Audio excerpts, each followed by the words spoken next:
அவர் வந்து ராஜமங்கலத்தில் ரவுடி பழனி அப்படிங்கிறவரை வெட்டி கொடுக்க 2 வருஷத்துக்கு முன்னாடி. அப்போ அவர் வந்து கைது செய்யப்பட்டு சிறையில் அடைக்கப்பட்டு 10 நாளைக்கு முன்னாடி வெளியே வந்திருக்காரு. இவர் இந்த ரவுடிசம் இருக்கிறவங்கள விரும்பி இப்போ ரெகட் பாய்ஸ் அப்படிங்கிறவங்கள தான் வந்து விரும்புகிறேன் அப்படின்னு சில பெண்கள் இருக்காங்க. சென்னை மாநகர காவல்துறையுடைய அடிஷனல் கமிஷனர் திரு நரேந்திர நாயர் ஐபிஎஸ் அவர்கள் அவரே வந்து சொல்லியிருக்காரு.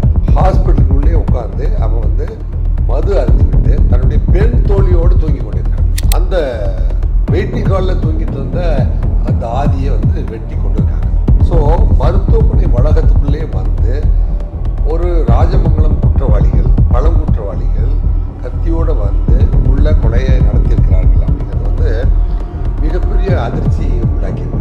இந்த மாதிரி வந்து டெய்லி ஒரு மர்டர் இல்லாத ஒரு தேதியே வந்து தமிழ்நாட்டில் இல்லை அப்படிங்கிற அளவுக்கு செய்தித்தாளை திறந்தா கொலை இல்லாத செய்தித்தாள்கள் இல்லை. நம்ம வந்து சஜஷனை பதிவு பண்ணுறோம். அரசுக்கு தேவையான அரசு என்ன மாதிரியான செயல்களில் ஈடுபட்டால் இது போன்ற குற்றங்கள் எதிர்காலத்தில் தடுக்க முடியும் அப்படிங்கிறது சொல்யூஷனே நம்ம வந்து பதிவு பண்ணியிருக்கோம். சார், கீழ்பாக் மருத்துவமனையில் நேற்று விடைக்கால 3:45 வந்து பார்த்தீங்கன்னா பிரபல ரவுடி ஆதிகேசவனை வந்து கொலை பண்ணியிருக்காங்க சார். இதோட பின்னணி என்ன, எதுக்காக சார் கொலை பண்ணியிருக்காங்க? அதாவது 13/1/2026 இரவு 3:45 மணிக்கு 3:45 மணிக்கு கீழ்ப்பாக்கம் அரசு பொது மருத்துவமனை பிரசவ வார்டுக்கு எதிரில் உள்ள ஓய்வறை. பிரசவ வார்டு உள்ளே இருக்குது அப்படின்னா ஏற்ற மாதிரி வந்து அதுக்காக காத்திருப்போம். ஏன்னா பிரசவம் பார்த்தோன்னே அந்த பச்சை குழந்தையோடு இருக்கிற பச்சை உடம்புன்னு சொல்லுவாங்க. அவங்களுக்கு வந்து இம்மிடியேட்டாக சுடு தண்ணி கொடுக்குறதோ இல்லை மருந்து வாங்கி கொடுக்குறதுக்கோ போன்ற விஷயங்களுக்காக அதுக்கேற்ற மாதிரி ஒரு ஓய்வறை இருக்குது. உறவினர்கள் அட்மிட் பண்ணவங்க வெயிட் பண்ணலாங்க. அந்த ஓய்வறையில் தன் பெண் தோழியரோடு தங்கியிருந்த ஆதி என்கின்ற ஆதிகேசவன், இவரும் வந்து பிரபல ரவுடி. எங்கே ரவுடி அப்படின்னா ராஜமங்கலத்தில் ரவுடி.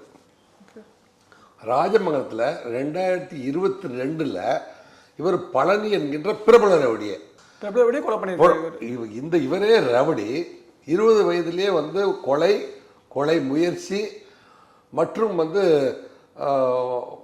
அடிதடி வழக்குகள் போன்றெல்லாம் வந்து இவர் மேலே 20 வழக்குகள் மேலே இருக்குது. அதனால் வந்து 20 வயதிலே பிரபல ரவுடி. ரைட்டு. அவர் வந்து ராஜமங்கலத்தில் ரவுடி பழனி அப்படிங்கிறவரை வெட்டி கொண்டிருக்கார் 2 வருஷத்துக்கு முன்னாடி. அப்போ அவர் வந்து கைது செய்யப்பட்டு சிறையில் அடைக்கப்பட்டு 10 நாளைக்கு முன்னாடி வெளியே வந்திருக்காரு. இவர் இந்த ரவுடிசம் இருக்கிறவங்கள விரும்பி இப்போ ரெகட் பாய்ஸ் அப்படிங்கிறவங்கள தான் வந்து விரும்புகிறேன் அப்படின்னு சில பெண்கள் இருக்காங்க. இவருக்கு திருமணமான ஒரு பெண்ணோடு, ஆவடியை சேர்ந்த ஒரு பெண்ணோடு இவருக்கு உறவு இருக்குது. அதாவது திருமணம் தாண்டிய உறவு. அது இல்லாமல் ஒரு கேர்ள் ஃப்ரெண்டு வேறு இருக்குது. அந்த கேர்ள் ஃப்ரெண்டு ஒத்துக்கிறாங்க. இந்த கேர்ள் ஃப்ரெண்டு 2 கேர்ள் ஃப்ரெண்ட் இருக்குது அவருக்கு. அது அவங்களுக்கும் தெரியும். ஓகே. இப்போ ஒரு கேர்ள் ஃப்ரெண்டுக்கு வந்து டிசம்பர் 18 ஹாஸ்பிட்டலுக்கு கொண்டு வந்து அட்மிட் பண்ணார். குறை மாத குழந்தை பிறந்துருச்சு. அதாவது முழுமே வளர்ச்சி முடியாமல் குழந்தை வந்து குறை பிரசவத்தில் பிறந்ததுனால அதை இன்குபேட்டரில் வச்சு ஒரு 16 நாள் இல்லை 20 நாள் வச்சுருந்ததுக்கப்புறம் தான் அந்த குழந்தைய கொடுப்பாங்க. அதனால அங்கே காத்திருப்போர் வரைக்கும் வரும். இப்போ இவனை போன்ற பிரபல ரவுடி என்னங்க, இவனுக்கு ஒரு கேர்ள் ஃப்ரெண்ட் இருக்குது. இவனோட ஒரு ஹிஸ்ட்ரி ஷீட்டர், ராஜமங்கலத்தில் ஹிஸ்ட்ரி ஷீட்டர். இவனுக்கு ஏற்கனவே ஒரு கொலை வழக்கு இருக்குது. இவன் வந்து இவனுடைய காதலி குழந்தை பிறந்தது எல்லா தகவலும் வந்து ராஜமங்கலம் போலீஸுக்கு தெரியும். இவனையெல்லாம் கண்காணிப்பில் வச்சுருக்கணுமா இல்லையா? கண்டிப்பாக வச்சுருக்கணுமா இல்லையா? கண்காணிப்பில் வைக்காமல் இவன் பாருங்கள், கீழ்ப்பாக்கம் அரசு மருத்துவமனை வெயிட்டிங் ரூம், அந்த பிரசவ வார்டுக்கு ஏற்ற மாதிரி வெயிட்டிங் ரூம் இருக்கு இல்லையா, அதுக்கு பக்கத்தில் இருக்கிற விளக்கு வெளிச்சத்தில் சாயந்தரமாக உட்காந்து பிராண்டி வாங்கிட்டு வந்து ட்ரிங்க் பண்ணியிருக்காரு. நீங்கள் சென்னை மாநகர காவல்துறையுடைய அடிஷனல் கமிஷனர் திரு நரேந்திர நாயர் ஐபிஎஸ் அவர்கள் அவரே வந்து சொல்லியிருக்காரு. ஹாஸ்பிட்டலுக்குள்ளே உட்காந்து அவன் வந்து மது அருந்திவிட்டு தன்னுடைய பெண் தோழியோடு தூங்கி கொண்டிருக்கிறார். இதெல்லாம் வந்து அரசு மருத்துவமனையில் போதிய காவல்துறை கண்காணிப்பு இல்லை அப்படின்னு காட்டுது. இன்னும் கொஞ்சம் துருவி பார்க்க போனால் இவனை வந்து கொலை செஞ்சிடணும் அப்படிங்கிறதுக்காக இவனுடைய நண்பர்கள் கிட்டத்தட்ட ஒரு 6 பேர் ட்ரை பண்ணியிருக்காங்க. சூர்யா, அலிபாய், கார்த்திக் அப்படின்னு ஒரு 3-4 பேர் இருக்காங்க. இவங்களாம் பழனியுடைய நண்பர்கள். ஏற்கனவே கொலை செஞ்சார் பழனி.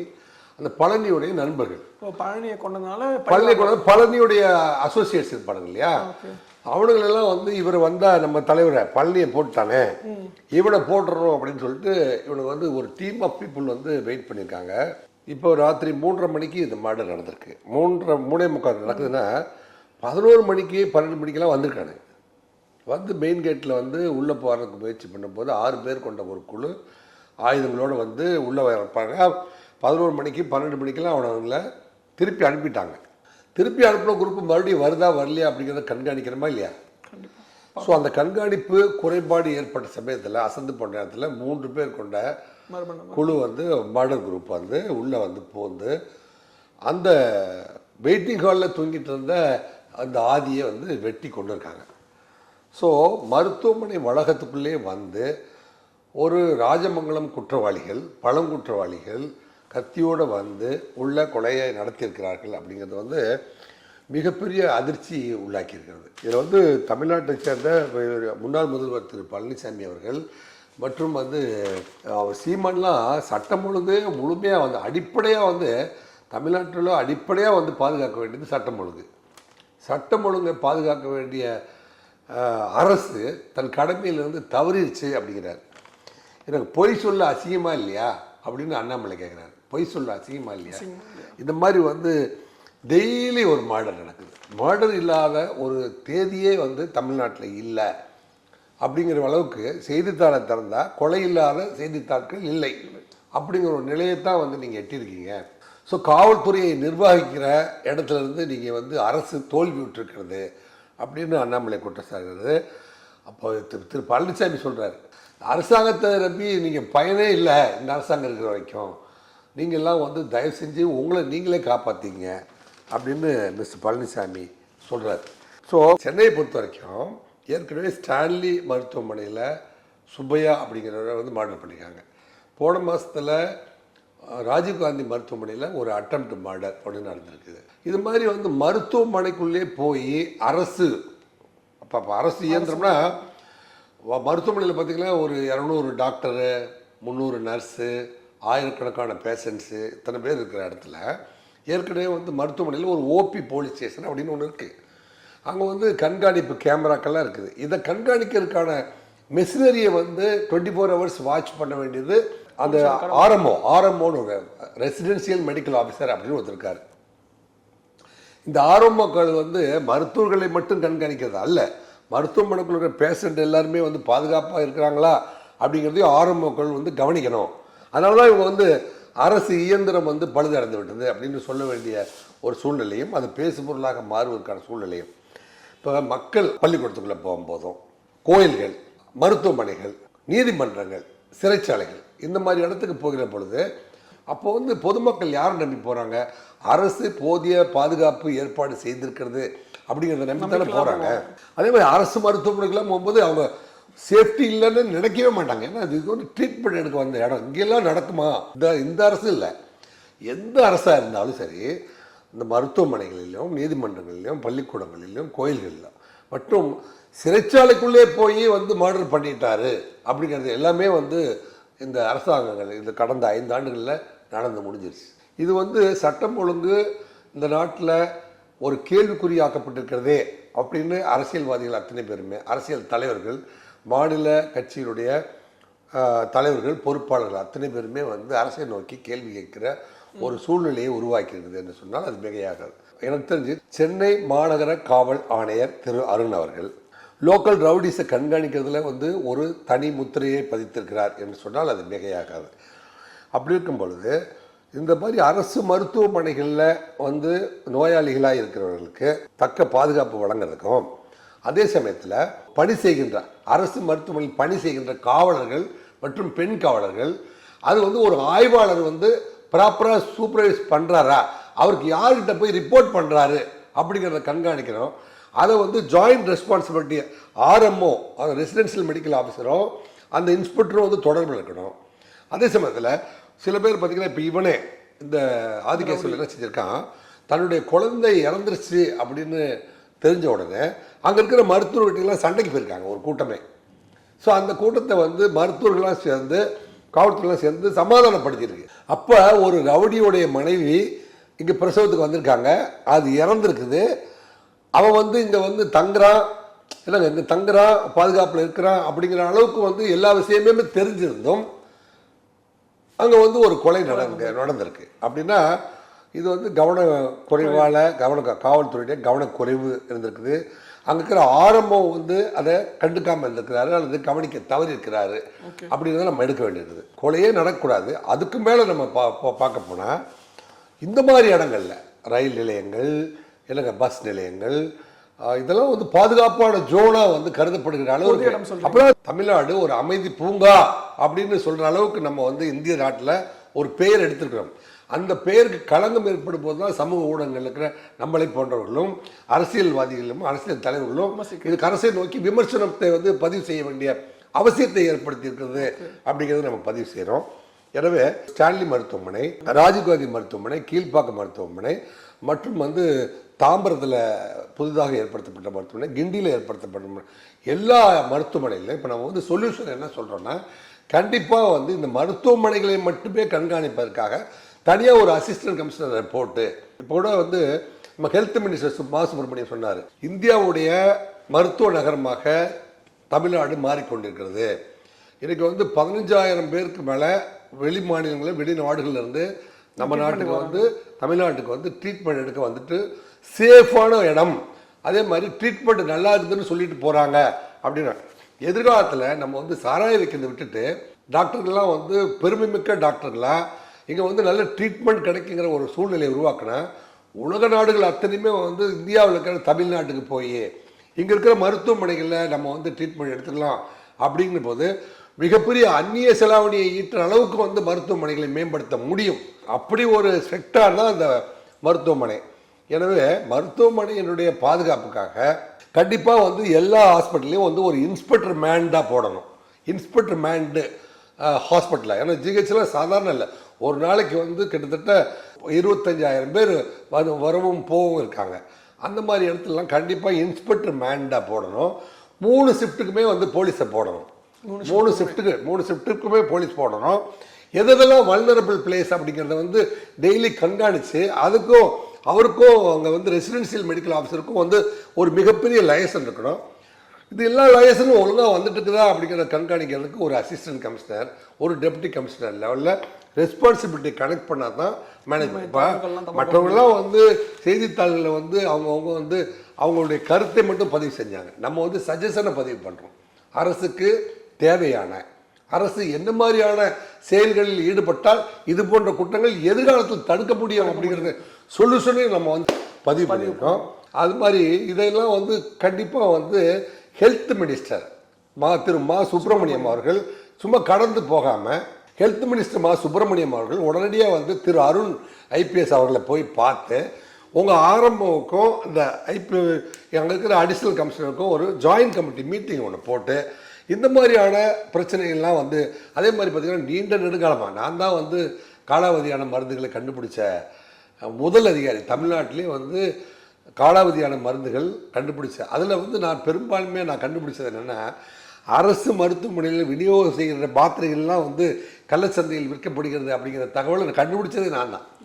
அதனால சொல்கிறேன், இந்த மாதிரி மா சுப்பிரமணியம் அவர்களும் சென்னை கமிஷனர் அவர்களும் அடிஷனல் கமிஷனரு இந்த ஆர்எம்ஓலாம் கூப்பிட்டு ஒரு ஜாயின்ட் கமிட்டி மீட்டிங் போட்டு இந்த மாதிரி பில்ஃபரேஜஸ் எல்லாமையும் சட்டம் ஒழுங்கு பிரச்சனை எல்லாமையும் ரவுடிகள் மற்றும் வந்து இந்த மாதிரி குற்றப்பின்னணி உள்ளவர்கள் வந்து மருத்துவமனைக்கு ட்ரீட்மெண்ட் வருகிற பொழுது அல்லது ரவுடிகளுடைய உறவினர்கள் வருகிற பொழுது அவங்கள பார்க்கறதுக்கு மிகப்பெரிய டான்லாம் உள்ள வருவானுங்கன்னு தெரிகிற பொழுது அலர்ட் ஆகிக்கணும்.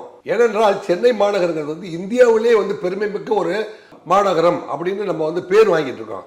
அந்த பெயருக்கு ஒரு களங்கம் ஏற்படாமல் செய்ய வேண்டும் என்றால் உடனடியாக மா சுப்பிரமணியம் இந்த மாதிரி ஒரு ஜாயின்ட் கமிட்டி மீட்டிங் போட்டு இல்லை முதல்வரே கூப்பிட்டு மரியாதைக்குரிய ஹெல்த் மினிஸ்டர் அவர்களையும் திரு அருண் அவர்களையும் இந்த இருக்கிற சென்னையில் இருக்கிற எல்லா ஆரம்பங்களையும் கூப்பிட்டு ஒரு ஜாயின்ட் கமிட்டி மீட்டிங் போட்டு மருத்துவமனைகளில் என்ன மாதிரியான பந்தோபஸ்து ஸ்கீமை வந்து நம்ம அமுல்படுத்தலாம், என்ன மாதிரி 24 மணி நேரம் காவல்துறை எந்தெந்த ஏரியாவில் கண்டிப்பாக வந்து காவல்துறை கண்காணித்து கொண்டு இருக்க வேண்டும், இந்த காவல்துறை கண்காணித்து கொண்டு இருக்கிறதை எப்படி மானிட்டர் பண்ணணும், எங்கெங்கெல்லாம் சிசிடிவி போடணும், என்ட்ரன்ஸில் போடணும், இந்த மாதிரியான குற்றப்பின்னணி உள்ளவர்கள் வந்து உள்ளே வந்தாவே வந்து ஃபேஸ் ஃபிக்சல் பண்ணுற கேமராவெல்லாம் வந்து அட்வான்ஸ்டு லென்ஸ் இருக்கிற கேமராவெல்லாம் வந்து அங்கங்கே பதிவு செய்து இந்த மாதிரியான ஆட்கள் வருகிற பொழுது அங்கே இருக்கிற போலீஸ் வந்து மஃப்டி போலீஸ் மருத்துவமனை கேம்பஸ்க்குள்ள அவங்க என்னென்ன மாதிரியான ஆக்டிவிட்டிஸ்லாம் ஈடுபடுறாங்க இதெல்லாம் சாத்தியமா சார்? ஆமாம், கண்டிப்பாக சாத்தியம். ஏன்னா சிஐடி போலீஸ் ஏற்கனவே தமிழ்நாட்டில் இருக்காங்க. சென்னையில் வந்து ஐஏஎஸ் போலீஸ் இருக்காங்க. ஒவ்வொரு ஹாஸ்பிட்டலுக்கும் ஒரு ஐஏஎஸ் போலீஸை நியமிக்கணும். ஐஏஎஸ் போலீஸ் வந்து என்ன செய்யணும், மஃப்டியில் இருப்பார். ஐஏஎஸ் போலீஸ் மஃப்டியில் இருந்துட்டு அவர் ஆர்எம்ஓவுக்கும் அங்கே இருக்கிற இன்ஸ்பெக்டருக்கும் மேற்படி ஆள் உள்ளே வந்திருக்காரு அப்படிங்கிறத வந்து தகவல் கொடுத்துருந்தா இந்த மாதிரியான குற்றமே நடக்காமல் தடுத்துருக்க முடியும்.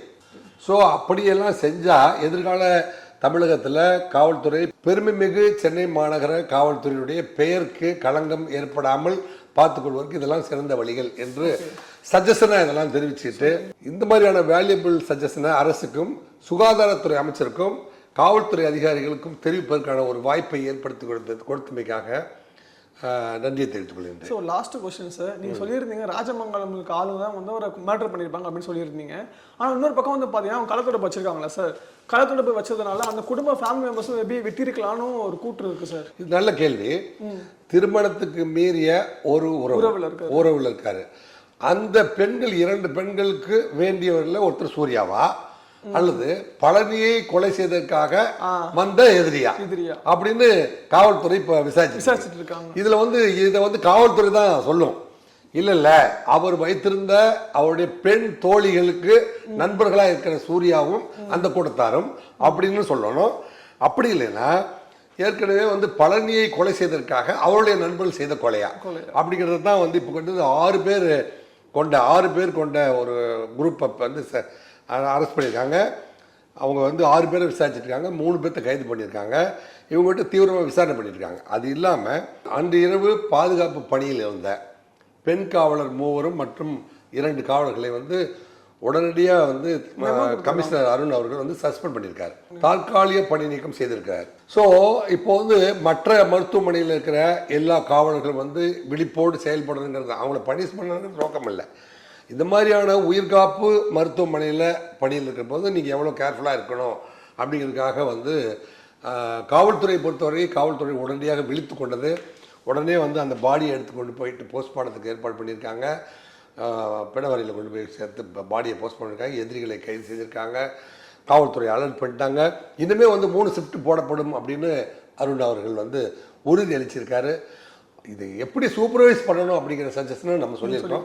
இதன்படி வருமானால் எதிர்காலத்தில் வந்து இந்த மாதிரி வல்னரபிள் பிளேஸில் வந்து மர்டர் நடக்குமானால் நாட்டின் மீதும் அரசாங்கத்தின் மீதும் நம்பிக்கையில்லாத ஒரு சூழ்நிலை உருவாகும் என்பதை மட்டும் நம்ம தெரிவிக்க வேண்டிய கடமையும் பொறுப்பும் வந்து எல்லா குடிமக்களுக்கும் இருக்கிறது. அதை தான் நம்மளும் பண்ணியிருக்கோம். ஸோ சொன்ன மாதிரி நிறைய விஷயங்கள் பகிர்ந்துக்கிட்டீங்க. உங்கள் நேரத்தை எங்களுக்காக செலவிட்டதுக்கு மிக்க நன்றி சார். மிக்க நன்றி, வணக்கம்.